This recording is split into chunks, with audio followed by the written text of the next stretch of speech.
پارەی کارەبا زۆر خەردارە کارەبات لێ بردرێت کە بەڕێوەبەری دابەشکردنی کارەبای سۆرانە هەتا 12 قیستێتوان بە دووکەمە قیست بە قیستەکەی بدەن باس لە بڕیارێکی وەزارەتی کارەبا دەکات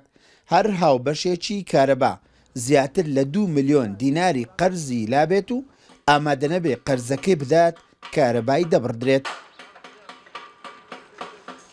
ئێمە قەرزێکی زۆرمان لای هاوبەشانی کارەبا کەلەکە بووە دەمانێت قەرزەکان کەمترکەینەوە نەک زیاتر ببن چونکە ماگانە زیاتر بێت لە زیاتیەوەی کەمتر بێت بۆیە ئێمە بەناچاری ئاگاداری بۆ هاوبەشانی کارەبا دەنێت ئەوانەی کەوا زۆر قەرزی کارەبان لای کەلەکە بووە سەردانی دایرەی کارەبا بکەن بۆ ئەوەی بە شێوەی پشک ئەگە نەتوانی هەموو پێکەوە بدات بتوانین قەرزەکەی لێ وەربگرین پشکەکانیش درێژ خاێنن هەتاکو 12 پشکەتوانین بۆی بکەین ئەوانی کە گوژمەیەکی زۆریان لەسەر کەلەکە بووە. لە سنووری بەڕێوەبەراتی دابەشکردنی کارەبای سۆران نزیکەی 100 ملیار دینار حکوومەت قەرزی لای هاوبەشانی کارەبای هەیە زۆرترین بڕە قەرزەکەش لە کەرتی بازرگانیە ژمارەیەکی زۆری هاوڵاتیانیش زیاتر لە 2 ملیۆن دینار قەرزی کارەبایان نەداوە.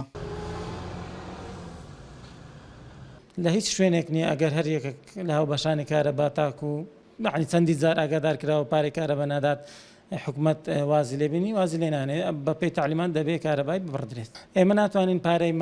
مانگانەوەی لەوە دێتەوە بەجیا لێ وەرگین بێ ئەوەی قەرزەکەی لێ وەرگن لەبەرەوەی گوژمەکەی کە بۆی دێتەوە ئێمە ئیش لەسەر گوژمە گشتێکەکەی ئەەکەین گوژمە گشتێکە ئەبێ لێ وەربگرین ئەگە گشتێکەش لێ وەرنەگرین تەنها پشکردن هەیە لەسەر گوژمە گشتێکە قەرزێکەوە لەسەر هاوبەشانی کارەبایە کەلەکە بووە نزیکەی 81 میلیارد دینار قەرزی کرێ کارەبا لای هاوبەشانی کارەبایە. دوای ئەوەی سۆران بوو بە ئیدارەی سربەخۆ حکوومەتی هەرێم زیاتر لە 16 میلیارد دینار لە کەرتی کارەبا سەرف کردووە لە دروستکردنی وێزگە و گەیاندنی هێلی 132 کەڤی و نۆژەنکردنەوەی هێلی 33 کەڤی و گۆڕنی چەندان بگۆڕی کارەبا بەڵام تا ئێستا هاوڵاتیان گلەیی زۆریان هەیە لە کەمی پێدانی سەعاتەکانی کارەبای نیشتیمانی. ئیسماعیل عوسمان کورسات نیوز ئیدارەی سۆران.